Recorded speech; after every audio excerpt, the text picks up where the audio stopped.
Coming up on iOS Today, Rosemary Orchard and I, Mikah Sargent, help you get in the habit of sticking to your habits with these wonderful apps. Stay tuned.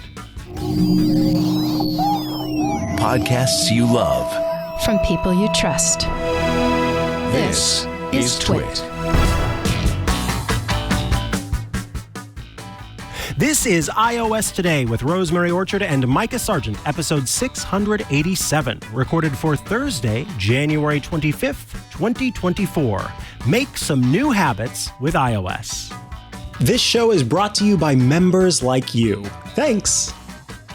Welcome to iOS Today, the show where we talk all things iOS, tvOS, HomePodOS, watchOS, and all the OSs that Apple has on offer. That is what we do here on iOS Today. We help you make the most of those wonderful Apple devices you've purchased by talking about different apps and services you can check out to make everything even better. I am one of the hosts of this very show, Mikah Sargent.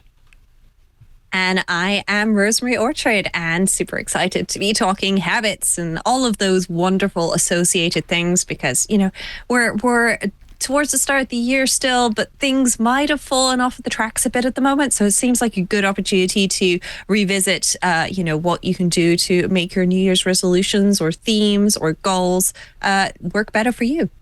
Beautiful. So let's kick things off. I want to talk about a new app I discovered recently. It's called HabitKit, and it is available free to download with an in-app purchase to get the more premium features.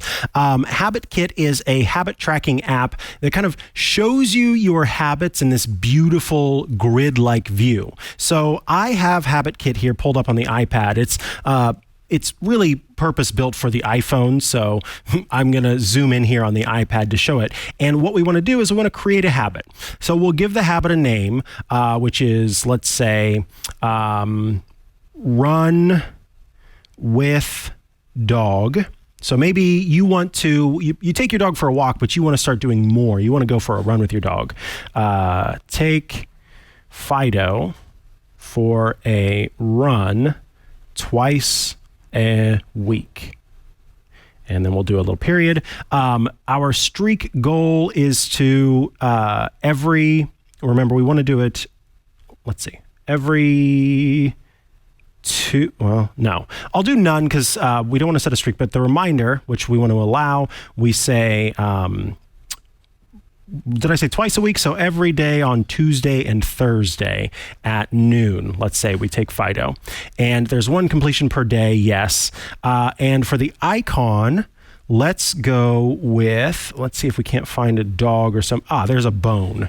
So we'll choose the bone, and then I think bone and dog should be kind of a brownish color. So there's like a yellow there.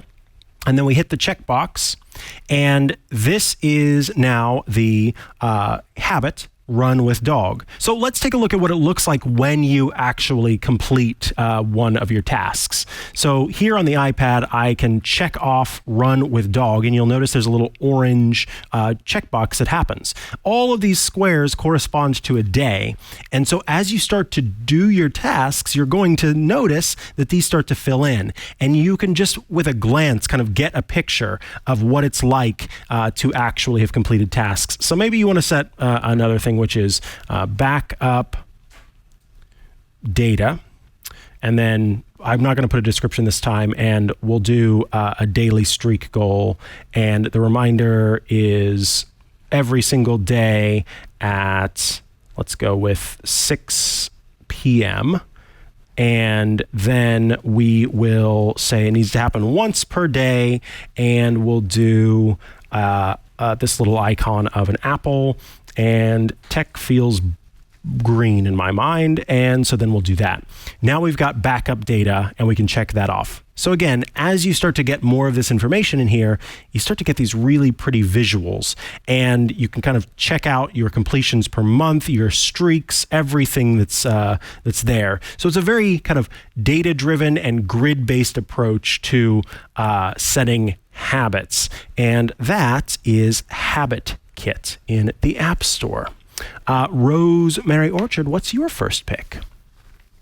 Well, my first kit is an alternative to HabitKit because, I mean, HabitKit looks great and I love the idea of using it, but I've been using Henry Habit for a while. And what I love about Henry Habit is it's cute. It's simple, but it's still very powerful. It's got the ability to do all sorts of things with it. So I can tap on plus to create a new habit, and I can either say I'll create it myself, or I can say, hey, help me create a habit. And it's actually going to give me information about, creating habits. So triggers, including, things you see, and how you're feeling, and the reward and what this summarizes as. And then, gives you some more information, and then it gives you some good starter habits.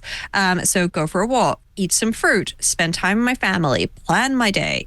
And then there's some ones about staying healthy. So swimming, eating vegetables, or if you're looking to lose weight, eat smaller portions, or skip coffee. Don't eat sugar, things like that. Skip coffee. I'm actually going to scroll. I know for some people that would be the end of the world, but instead I'm going to select this one, which is plan my day. And I'm just going to confirm it. And then it gives you some tips on helping you to stick with it, which is really nice. There's 11 tips there. And then, it's got a little quote. And plan my day as a new habit, starting today, repeating daily. Now, I've got really good news. I did that. Yay. Success for me. So I've tapped it, it's done, and it is completed. I've also eaten some fruit. I haven't, however, done some exercise yet. I still need to go to my ballet class later today. This is, just a very nice way of doing things. So I've done 9% of my habits this week. And if I scroll over to the right, then, I can actually see that, eat some fruit is checked off on Tuesday. And so is plan my day, but do some exercise isn't. I can actually tap on it and get some more details. Now, if I edit this and I say that, hey, I actually want to start it next week, then I can, but I can't go back in time. But I can change my habit type. So I can increase it to do it twice a day, for example, or I could not do it on Fridays, or I could change it to weekly and I could do it, say, 3 times a week. Or I could use a timer that says do it for 10 minutes, or I can just change it to any time. Now, I'm actually going to just go back and undo this, and I will just create another empty habit myself. That is very empty. That's not quite what I was looking to do. That is, there we go. I'll just tell you what, I will get rid of plan my day. I think something's got a little funny because I didn't restore my in-app purchases. But there we go. So now I'm just going to create a habit, and I'll just say it's an anytime with a 1-minute timer, which is just going to be for example purposes. And I'll just call it test and add. There we go. So now when I go to complete it, it gives me a timer, and this timer will just progress around the screen. Now, obviously this is only set to 1 minute, but if you wanted to spend 3 minutes planning your day, then you could do this and it will just pop it up on screen so that you have a little visual reminder of how much time you have. And I found this to be incredibly useful for things like, hey, I just wanted to get into the habit of spending like 5 minutes cleaning my kitchen every day. Just 5 minutes, that's all. And obviously I can spend more than 5 minutes doing it, but 5 minutes is the bare minimum. And then I set a 5-minute habit in Henry Habit and I tap on it and say, I'm going to do it now. And then it's, giving me a timer to count down. And then when it finishes, it will be done. Now, if I cancel before the time is up, then it won't log it. So you do have to complete the time, which I think is quite a nice thing to do there. But yeah, this is just a very nice, gentle habit app.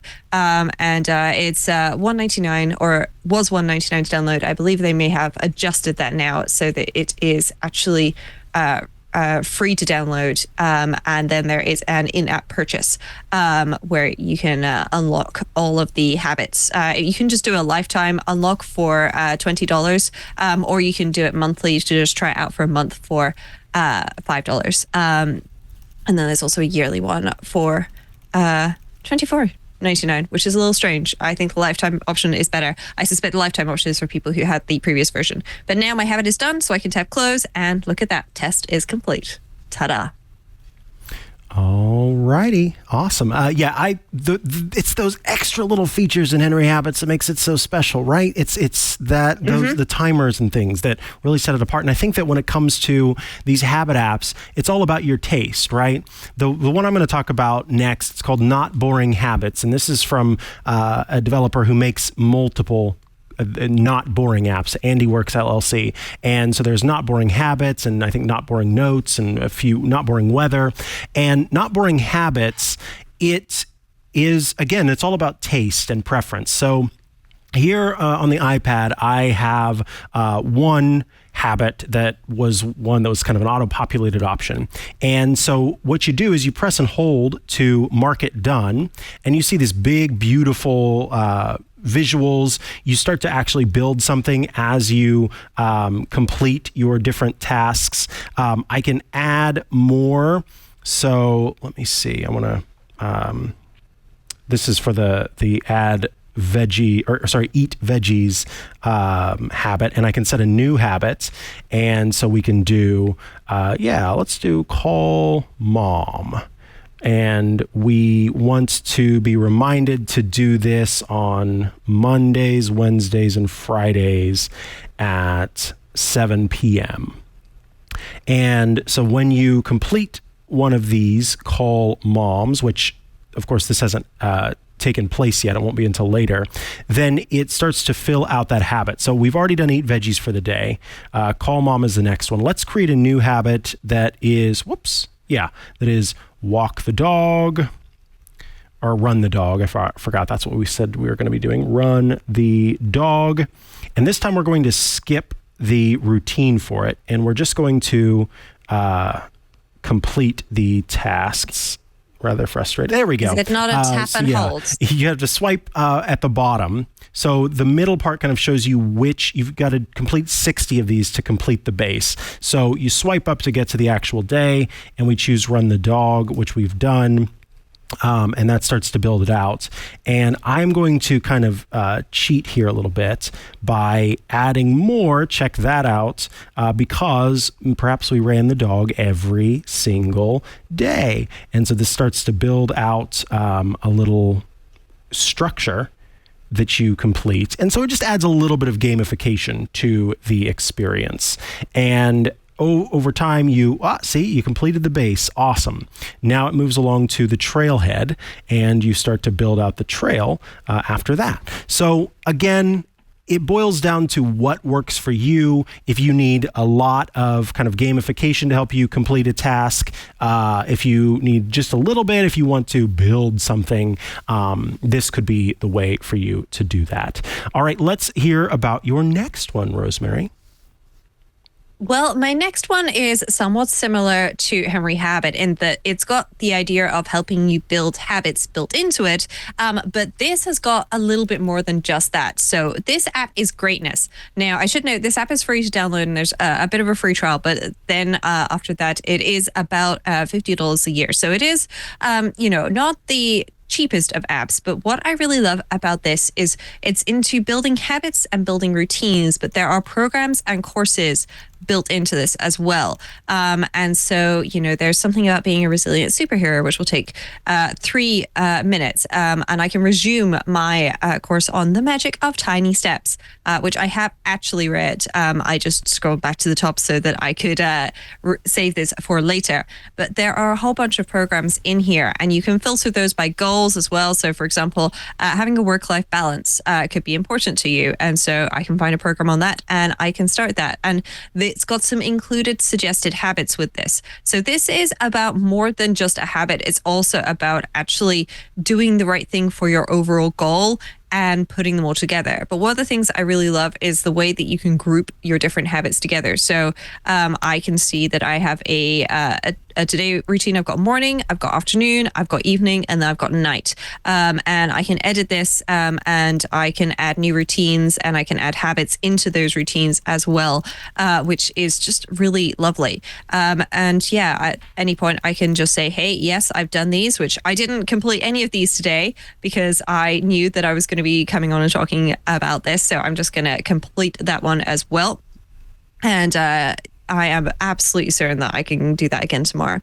And then, I haven't done my evening routine just yet because we're recording iOS today, but I will do that after this while I am cooking my dinner. I just have found this to be very useful. You've got your goals, you've got courses, you've got programs, and then you've got your habits. It is not just a habit tracker. It is much more than that. Even though it says that it is a daily habit tracker, it is much more about the philosophy of understanding what your goals are and how to achieve them, and breaking that down into habits that you can bunch or batch at times of day. And that is something that I really appreciate from this. My next app is available for $4.99 in the App Store. And it is not a it's not a habit forming app. It is an app that helps you make sure that you did a thing that you intended to do. And so this can kind of be when you find yourself asking the question, when did I last do blank? Well, the app, When Did I? is the app that you want for that. So When Did I? It works by, think of it for like changing the batteries in your fire alarm, or when you, I harp on this, but it's incredibly important. You're supposed to drain your hot water heater. If you have a tank hot water heater, you're supposed to drain it once a year. So when did you last drain your hot water heater? Was it never? Well, you probably have a lot of sediment in your hot water heater, and that's not great. Anyway, I won't get into that. But When Did I can help you remember those things that you were supposed to have done or are intending to do. So here is the app. And when you first launch it, it gives you some options of things to do. And over time, there have been some things that have been added that are a little bit more immediate. But let's go all the way to the end here and choose Replace Fire Alarm Batteries. The items you've added are called actions. When you perform the action, you tap the row to track it. And so I'm going to tap on Replace Fire Alarm Batteries. And if you give it location permission, then it will go ahead and log the location and the time when you did this thing. And so then anytime you pop into here, you can see, 14 seconds ago, I replaced the fire alarms. You can add notes to each of these. You can look at the history of whenever you've made adjustments, edit the title. You can set up Siri shortcuts for this so that maybe you put an NFC tag on your smoke detector or your fire alarm. And then every time you change the batteries, you tap it, it'll go ahead and mark that, replace your fire alarm batteries. But then I could do drain hot water tank, and let me make sure that's capitalized. And then here I will put a water droplet. So let me do water, and then we add this action. And now I can say yes. Oh, look, I've messed that up. I've put two W's, but now that's in there. History shows me, what I've done today, what adjustments that I've made. And that's pretty much all there is to this. I can choose a different theme, of course. So maybe you want something that's a little bit more subdued, like gray or teal. But honestly, the point of this is to have a little spot where you have logged, I have done this thing, and then to be able to go back at any time and look and see, right, that's when I have done this thing. And to be honest with you, one thing that I need to do with this that I completely forgot that I needed to do with this is to use it to track when it's time to change out water filters for drinkable water. So this is a great way to do that whenever you go in and do the whole process of replacing the O-rings and switching out the filters and all that kind of stuff. You tap in the app, or as I'm going to do, courtesy of Rosemary Orchard, who last time she visited gave me some NFC tags, put an NFC tag on them and be able to just boop, tap. That'll mark when it was last done, and I can pop in here at any time and see, oh, right, in a couple of months, I need to go in and do that again. So that is When Did I? Again, available for $4.99 in the App Store, and supports a fantastic individual, Heidi Pilipas, I believe is how, Pilipas maybe, who is a friend of the show and who made this incredible app. All right, Rosemary, why don't you round us out with your final two apps? Well, my final two picks. The first one, it's a free app. It's called When ... And you may need to search for Alan with two L's Davis after that in the App Store to find it, or click the link in the show notes. And it's a free app that is just literally for tracking when did I do the thing. So when I want to log that I did a thing, I can just tap on add event. I've got the ability to save my location. I can add some notes, and it's got the current date and time, and that's it. You can't change it. You can't go back in time and retroactively say, I did this 3 weeks ago. No, you're doing it now, or you haven't done it. So I really like this as a free alternative. You can also favorite some things that you've done, and then there's also swiping. I didn't have a haircut at 5 or 7 p.m. today, so I'll delete that one. But I am recording iOS today right now, so I will leave that, and I can see that I did that 3 minutes ago. And it's just a nice little alternative that's free if you want to maybe play with trying some of these things out. I personally do love When Did I? Yeah, that's one of my favorite apps, but I thought I would talk about When as an alternative. And my final app that I am going to mention is a little bit about time blocking. So the idea of time blocking is you put a chunk of time on your calendar to work on a thing. So this can be especially useful if you're in an environment where people like to just book meetings with you. And so if you're not careful, you end up spending all of your time in meetings and you don't have any time to do your actual work. But it can also be very useful for folks like myself who you may have a plan of a whole bunch of things to do, but it's very easy to end up going on side quests. And now I do love a good side quest, but if I need to, for example, pack for the office, which I can't spell the word there we go. And I need to do that at, say, 9 p.m. tonight, then I can just pop this in, and now I can set it up to be a recurring thing that needs to happen every day, every 2 through to 10 days. I can say whether or not I want to be reminded and whether or not I want it to be private, or it could not be private. And I can also do things like change the color on it and so on as well. So I'll make that one into a pink one. And now if I just scroll down to 9 p.m., I can see that I've got 15 minutes scheduled to pack for the office. But what I do love about these things is if something goes wrong or something gets messed up, then I can just drag it around and move things around. And then, when I have done it, I can mark it as complete, which I can't do on this one because it's in the future. So if I just bring it back to the past, then I can say that one is indeed done, and ta-da, finished. So it's a combination of something between task management and a calendar, but I really like the fact that I can just do these time blocks, and there are all sorts of settings, so you can bring in your native calendars and your reminders and things like that, and you can also get some statistics about what you've done, and see how many points that you have done. So I've completed 50% of my time blocks, and I have one more time block to go, so I need to add some more time blocks in there. I've just started reusing this app. I didn't put too many things in there because I didn't want to flood this for iOS today. But I do really love it that I can just swipe through, set a goal, and I can just, mark things as done. And ta-da, then I will get some points. So now I have 6 points. I'm an apprentice. And I can see my activity feed as well. There's also the ability to add friends and so on, which is more for like a body doubling side of ADHD and things like that.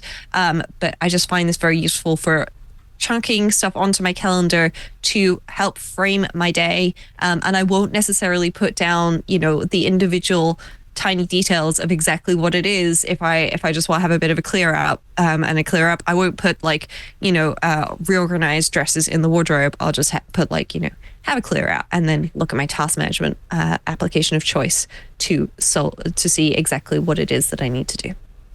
So those are some apps that are going to help you make and keep habits in the new year. Again, like we've talked about before, there are many apps out there that do offer functionality for keeping, tracking, monitoring, sticking to habits. But those are a few that we thought were worth mentioning. You can always send us an email, iostoday@twit.tv, if there are habit tracking apps that you feel are worth talking about. But we're going to go ahead and move along to the news segment as we wish you well with your own habits this year. First and foremost, I wanted to mention a recent Bloomberg piece. A Chinese institution claims that it has devised a way to identify who is sending messages using AirDrop in China.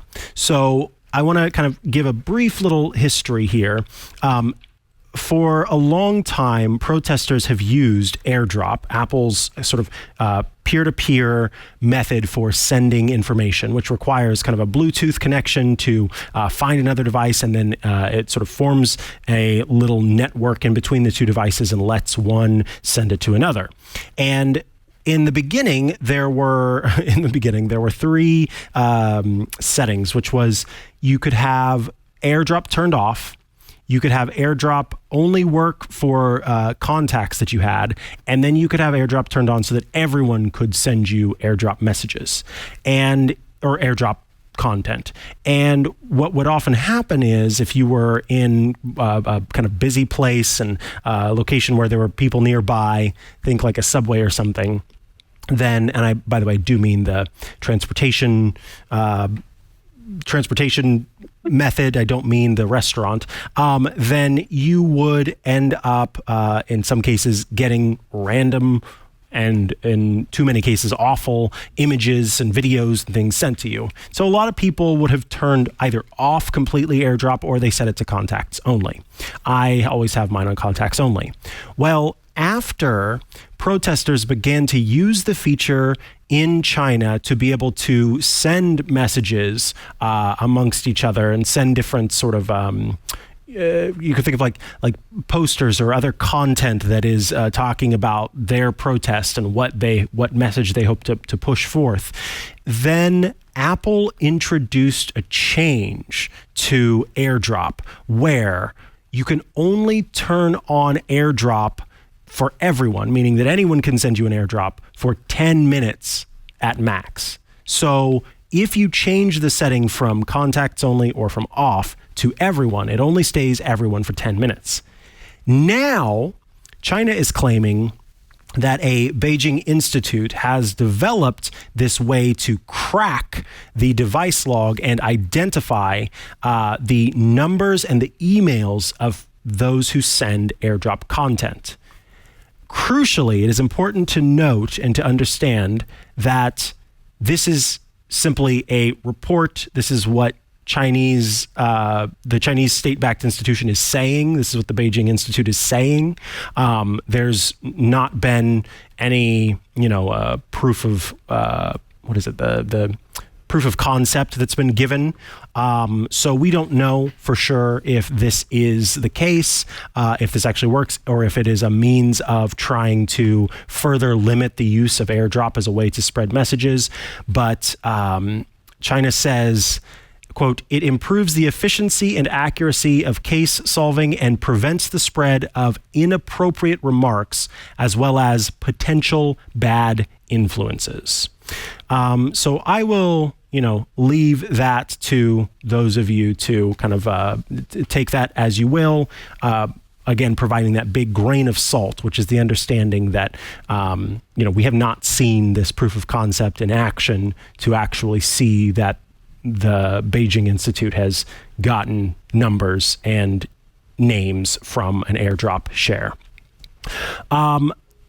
As we publish this episode on Thursday, January 25th, I want to make folks aware that they should set their alarms starting at 8 a.m. on Friday, February 2nd. So set your alarms. You will be able to sign up for a demo of the Apple Vision Pro at your local Apple store. So I just wanted to give people that little warning that date is fast approaching. And if you want to check out an Apple Vision Pro in an Apple store, then you will need to sign up starting at 8 a.m. on Friday, February 2nd, and Apple makes it very clear it's on a first-come, first-served basis. I'm going to try to get a demo. I don't know if there's going to be a Vision Pro at the Apple store that's nearest to me, so we'll see how that goes.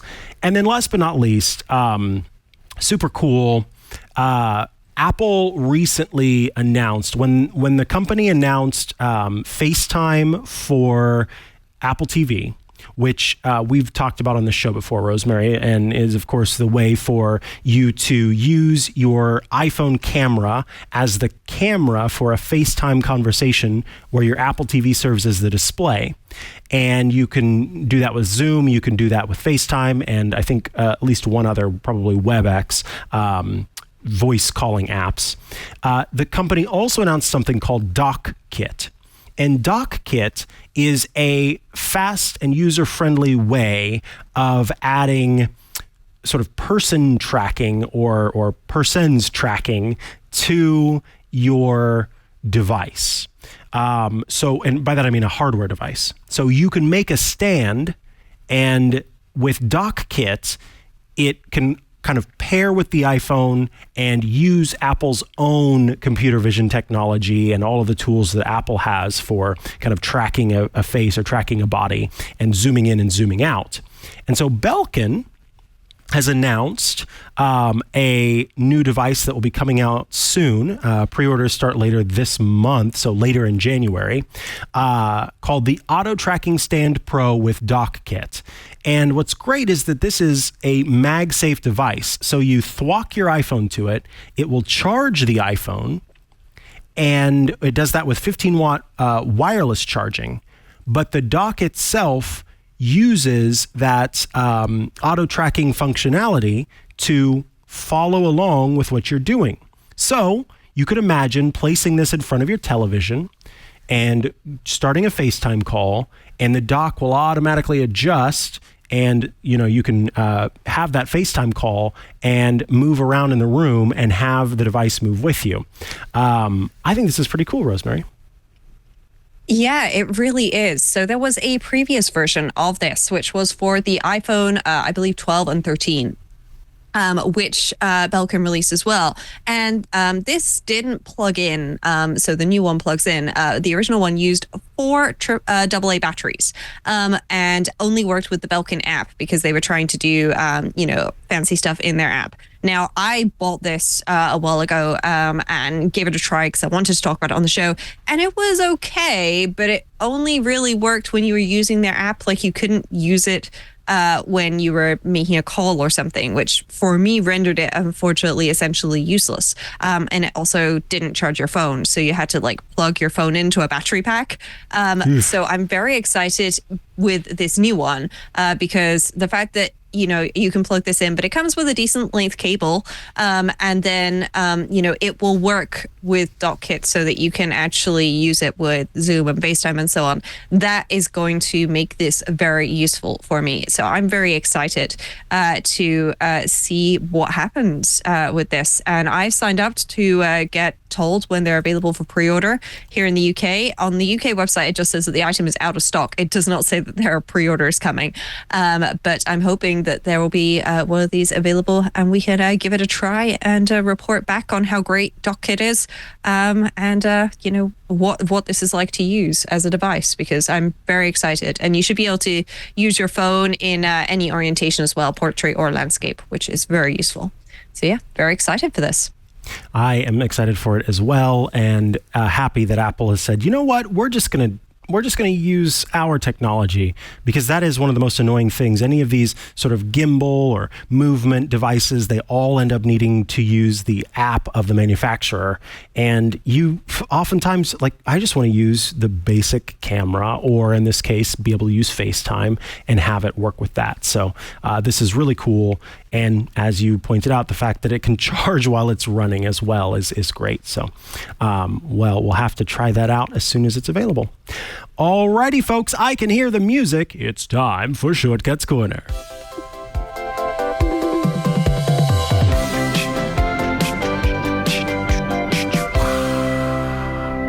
This is Shortcuts Corner, the part of the show where you write in with your shortcuts request, and Rosemary Orchard, our shortcuts expert, provides a response. This shortcuts request comes in from Charlie, who writes, "Hey, Mikah and Rosemary, I'm a longtime listener and first-time questioner. My question is around reminders. I have a meeting that happens the third Monday of every month. I have some things I need to do to get ready for the meeting. To pick one example, I'd like to get a reminder on the Thursday before the third Monday. This could be the second Thursday of the month or the third Thursday of the month, depending on when the month starts. Date math is stupid. When I mark this task complete, I'd like the reminder for the next month to get automatically set. The basic reminders app from Apple doesn't seem to be able to handle this. Do you know of a third-party app that does? For bonus points, there's no meeting in May or December. Can you deal with that also? Smiling, blushing emoji. Thanks, Charlie. Ooh, boy. The third Monday of the month, and I would like it to be reminded on the Thursday before the third Monday, which could be the second Thursday or the third Thursday of the month. What? Yeah. Help us, Rosemary Orchard. You're our only hope.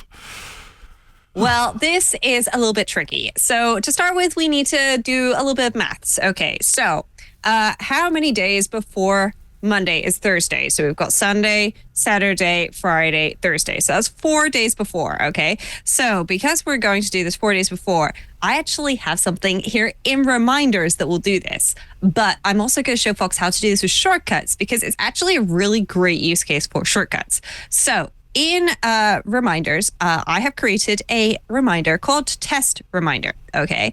And I started by setting it to be due on the third Monday of this month. By the way, if I say Wednesday, it's because when I was working on this for the entire time in my head, I misread Monday as Wednesday.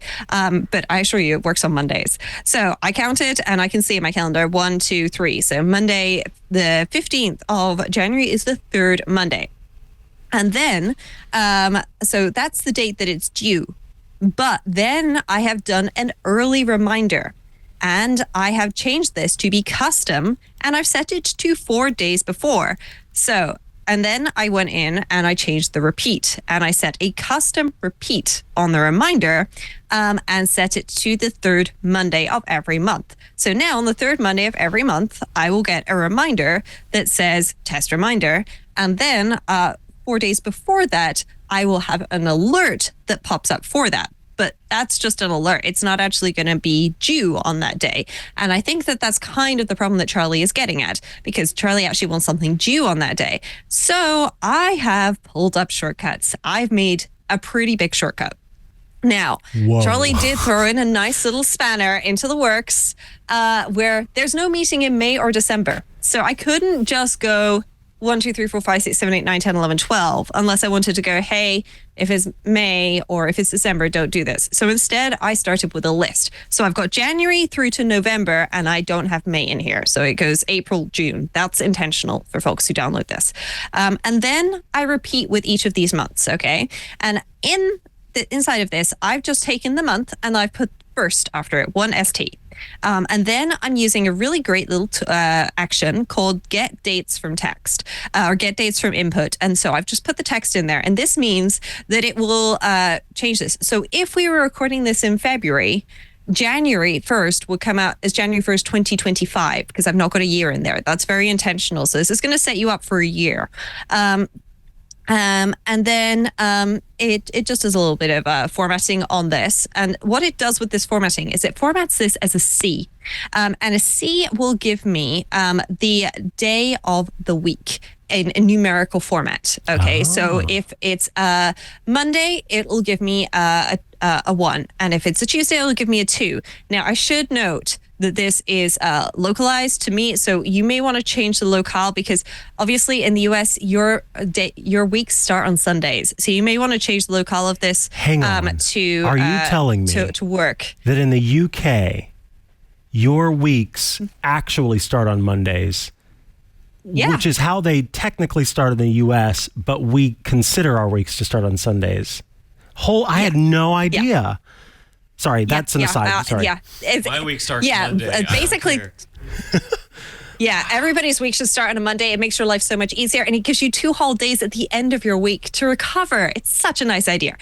So I am now doing 1 minus this because then it'll get me back to whatever I want to the Monday. Now, of course, if your week starts on, say, a Tuesday, then, or your month starts on a Tuesday, then that is going to give you a negative number. So if it's giving me a negative number, I'm just throwing on a 7 so that we don't end up going back into the past. So it may need to add 3 days or something to get to the first something of the month. And this is where you'll see in my shortcut, it says first Wednesday, because that's where I calculated things wrong. So I am then adjusting the date. Okay, so I'm adjusting the date to get the first actually Monday, and I will just rename that variable right now because this is going to be very confusing otherwise, to get the first Monday of the month. Okay, so if your week had started on a Tuesday, then your first Monday would be the 6th. And then I add 14 days to this, okay, because we've gone into that. So we've got the first one, and then we need 2 more to get the third Monday. And then I just need to subtract, it's not 6, it'll be 4 days because there we go. And then I am getting 9 a.m. as the time. And then I add prepare for meeting. And then I put the actual meeting date here, because what I've done is I've calculated, whatever the day of the meeting is. And then I go back by 4 days. Because by going back by 4 days, then we know that we're definitely calculating things correctly. Mm-hmm. And so then I have a little thing that says prepare for meeting, a meeting date, and then it just adds this reminder with an alert at 9 a.m. on that day, which you could change. And now if I run this shortcut, what will happen is it will go through and it will iterate over every single month that Charlie has asked for, all 10 of them, and it will output a little list. So if the meeting is on the 15th, it will remind me on the 11th. If the meeting is on the 19th, it will remind me on the 15th, and so on. But then if we go into reminders, oh my look at God, that. Rosemary, It's got you're preparing incredible. for all of those. That's incredible. So I have that in there, and I hope this will work and do everything that Charlie wants. It is a crazier shortcut, I will admit that. But you know what, folks? This is the sort of thing that shortcuts can be really, really useful for. So I will put a link to this in the show notes. Hopefully that will do the trick for everybody. I am astounded. I am impressed. Wow, that was a tough one, and you figured it out. That is what you get with this show. That is why iOS Today is so awesome, and why Rosemary Orchard is so awesome. And I thank you all for tuning in to yet another episode of the show. Always, you can get in touch with us by emailing us iOStoday@twit.tv. That's where you can ask your Shortcuts Corner requests. We did have you start to send your other feedback and question, or not feedback, but the other questions that you have to atg@twit.tv, as we have kind of a focused support show that we do on Sundays. That's Ask the Tech Guys. But as far as shortcuts go and kind of related questions, we're still answering those here on iOS Today. So please continue to send those, again, iOStoday@twit.tv. Rosemary Orchard, if folks want to stay up to date with what you're doing, where should they go to do so? Well, the best place to go is to my website, which is rosemaryorchard.com, which has got links to all the things that I'm doing around the internet as I do them. Of course, you can also find me in the Club TWiT Discord, where I'm always lurking, especially during the live shows, where folks will, join us while we're recording a couple of episodes of iOS Today and give us some feedback as we go, which is very exciting. So I always love doing that. What about you, Mikah? Where can folks find you? You can find me at Mikah Sargent on many a social media network, or head to chihuahua.coffee. That's CHIHUA.coffee, where I've got links to the places I'm most active online. Thanks so much for tuning in. Thank you so much for your support. We appreciate every single one of you Club TWiT listeners and subscribers and viewers. And we will be back next week with another episode of iOS Today. Until then, though, we'll say goodbye.